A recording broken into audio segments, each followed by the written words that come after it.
जब सांप को दूध पिलाया जाता है तो वो बड़ा होके हमें ही डसता है। ये पाकिस्तान पे परफेक्ट जमता है क्योंकि दो सांप ऐसे जिसको पाकिस्तान ने दूध पिलाया और उनको देख के एक और सांप खड़ा हो गया। तो पाकिस्तान में तीन टुकड़े होने वाले हैं। जी हाँ, पाकिस्तान तीन पार्ट में डिवाइड होने वाला है। कौन से तीन पार्ट होंगे? One, Khyber Pakhtunkhwa province. Second, Balochistan. And third मिलके होगा पाकिस्तान। ठीक है, ये आपका रीजन देखने को मिल सकता है हमें नियर फ्यूचर। जानने की कोशिश करेंगे ऐसे क्या फोर्सेस हैं और ये सांप कौन से हैं जिनकी वजह से ये डिवीजन हो रहा है। तो इंपॉर्टेंट ये भी है कि क्या इंडिया के लिए ये बेनिफिशियल है या फिर नुकसानदायक। चलिए डिस्कशन को स्टार्ट करते हैं। देखिए, तहरीक तालिबान पाकिस्तान, ये तालिबान की एक ग्रुप है जो पाकिस्तान में एक्टिव है। पाकिस्तान यहां से तालिबान को सपोर्ट किया करता था बड़े पुराने टाइम से। कब से? जब तालिबान अफगानिस्तान में अपनी पैठ जमाने की कोशिश कर रहा था। इवन यूएसएसआर के टाइम से, यूएसएसआर जब अफगानिस्तान के अंदर गवर्नमेंट को एस्टेब्लिश करने की कोशिश कर रहा था, तब यूएसए ने पाकिस्तान को सपोर्ट किया कि आप वहां पे तालिबान को सपोर्ट करो। और बस पाकिस्तान ने कैंप लगाना शुरू कर दिए। अब ये स्टोरी तो काफी बड़ी हो जाएगी, बट थोड़ा आपको आइडिया लग गया होगा। लेकिन जब तालिबान पावर में आता है, पाकिस्तान बड़ा खुश होता है कि ये तो हमारा दोस्त है। बट होता क्या है? पहले तालिबान एक सेपरेटिस्ट ग्रुप था। अब तालिबान एक गवर्नमेंट है, वो अपने हिसाब से इंडिपेंडेंट डिसीजन लेगी। वो उल्टा पाकिस्तान के अंदर गवर्नमेंट को सपोर्ट करना तो दूर छोड़ो, वहां पे इंसर्जेंसी को प्रमोट करना शुरू कर देती है। और फिर पाकिस्तान की नजरें थोड़ी सी कड़वी हो जाती हैं। लेकिन इतना ही नहीं, जो ये टीटीपी है, ये कहती है कि हमारी खैबर पख्तूनख्वा प्रोविंस अलग से इंडिपेंडेंट नेशन होनी चाहिए। और बलूचिस्तान, जिसके अंदर बलूच लिबरेशन आर्मी, उसको सपोर्ट करना स्टार्ट कर देती है। और 2003 से बलूचिस्तान तो सेपरेटिज्म की डिमांड कर ही रहा है। और चाइना कुछ ऐसा करता है जिससे कि डिमांड और ट्रिगर हो जाती है। अब चाइना क्या करता है? चाइना बलूचिस्तान के मिनरल रिच रीजन के एक्सप्लोरेशन में काम करना चाहता है। देखो, पाकिस्तान को तो ये लगा था कि China Pakistan economic corridor economic development है पाकिस्तान के लिए। लेकिन पाकिस्तान समझा कि चाइना पाकिस्तान इकोनॉमिक कॉरिडोर, जो कि इलीगली इंडिया के एरिया से पास आउट हो रहा है, यहां से इलीगली इंडिया के एरिया से पास आउट किया इन्होंने, तो पाकिस्तान को बड़ी खुशी हुई। लेकिन सवाल क्या खड़ा हुआ कि यहां से चाइना पाकिस्तान इकोनॉमिक कॉरिडोर गया और इस रीजन के जो मिनरल रिच एरिया है, यहां का एक्सप्लोइटेशन चाइना करेगा और अपने यहां पे ले जाएगा। और आपने देखा ही है, हर कंट्री के साथ चाइना ने ऐसा किया है। तो यहां पे बलूचिस्तान को ये बर्दाश्त नहीं होता। बलूचिस्तान का कहना है कि एक तो हमें रिसोर्स एलोकेशन कम मिलता है, मतलब पाकिस्तान के हम पार्ट हैं, लेकिन हमारे यहाँ पे अंडर डेवलपमेंट है। पाकिस्तान के अदर एरिया जो हैं वो काफी अच्छे से डेवलप हो रहे हैं, बट हमारा एरिया डेवलप नहीं हो रहा। दूसरी चीज कि हमारे पास जो रिसोर्सेज हैं, जो इकोनॉमिक डेवलपमेंट के लिए कारगर हो सकते हैं, वो चाइना पाकिस्तान इकोनॉमिक कॉरिडोर के थ्रू चाइना एक्सप्लॉइट कर लेगा। और ये तो कोई नई बात नहीं है, ये तो आपने हिस्ट्री में हर कंट्री के साथ देखा है कि चाइना ने ऐसा ही किया है।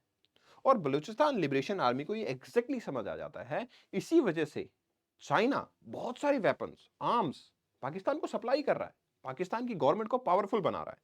हमें लग रहा है कि यार पाकिस्तान को पावरफुल क्यों बनाया जा रहा है?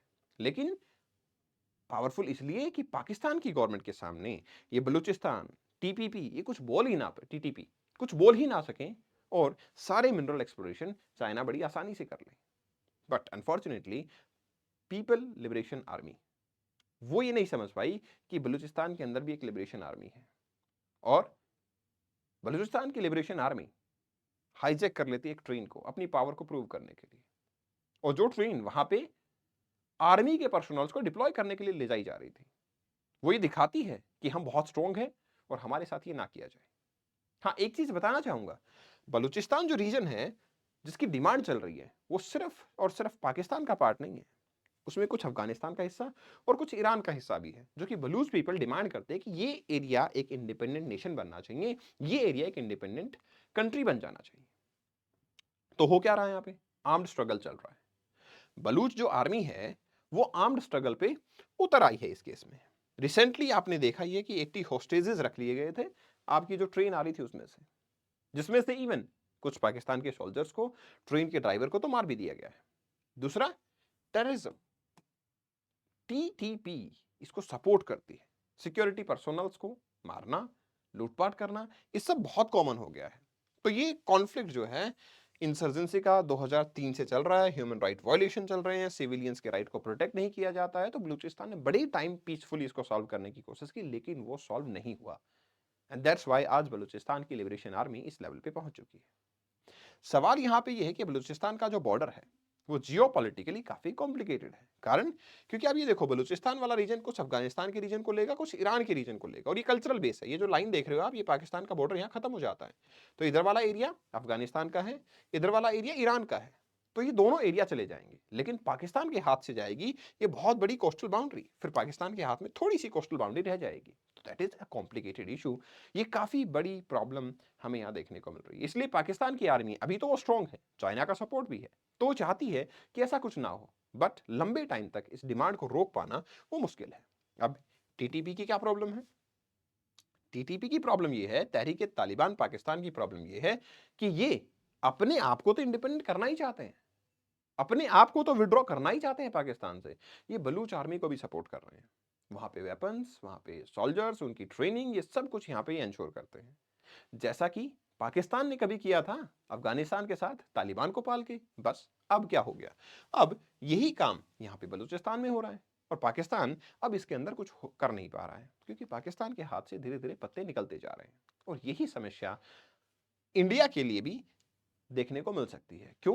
क्योंकि जब ये टेरिटरी डिवाइड होंगी, पाकिस्तान की सरकार जब बेसिकली अपने घुटनों पे आ जाएगी, तो एक तो सबसे बड़ा कंसर्न, न्यूक्लियर पावर जो है वो किसके पास जाएगी?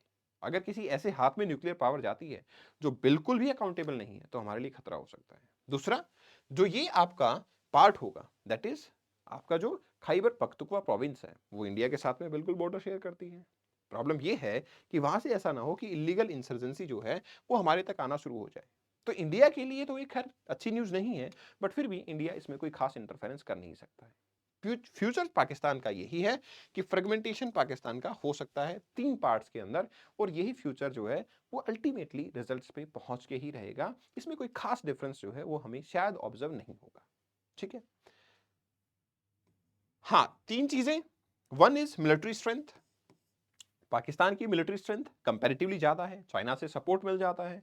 अभी आपने सिपरी की रिपोर्ट देखी होगी, जिसके अंदर ये देखने को मिला कि पाकिस्तान का 60% से जो आम इंपोर्ट है वो राइज हो गया, ताकि इनको कंट्रोल किया जा सके। दूसरा, जियोपॉलिटिकल इंटरेस्ट, चाइना, यूएस, ये कभी नहीं चाहते कि ऐसा कोई सेपरेशन हो और कोई नई प्रॉब्लम हमारे सामने आके खड़ी हो जाए। And another important thing is government issues. ये इशू जो है वो एक्चुअली फेवर में है कि डिवीजन हो जाए, लेकिन इनकी गवर्नमेंट ये भी चाहती है कि जो मिनरल रिच एरिया वो हमारे हाथ से ना जाए। अगर हाथ से गया तो हम करप्शन भी करेंगे, हमारे हाथ में कुछ नहीं आएगा। And that's why possibilities world power को देखते हुए कम है, बट स्टिल पाकिस्तान की बहुत ज्यादा अथॉरिटी नहीं है। इंसर्जेंसी बड़े लंबे टाइम से चल रही है, प्रोटेस्ट जो है वो बड़े लंबे टाइम से चल रहा है, तो प्रॉबेबली ये 3 पार्ट पाकिस्तान के हो सकते हैं। आपका क्या मानना है, क्या ये पॉसिबल है कि पाकिस्तान 3 पार्ट में डिवाइड होगा? और अगर होगा तो इंडिया को क्या स्टेप लेने चाहिए ताकि हम अपनी सिक्योरिटी को पहले ही सेफगार्ड कर सकें? अब हम किसी अदर प्रॉब्लम में नहीं पड़ना चाहते। इस सेशन की पीडीएफ को आप ज्योग्राफी बाय कपिल भारद्वाज से डाउनलोड कर सकते हैं। And this is my Insta handle Kapil sir geography, you can follow me, और जो भी आपकी क्वेरीज हैं आप यहाँ पे पूछ सकते हैं। Thank you very much, best wishes.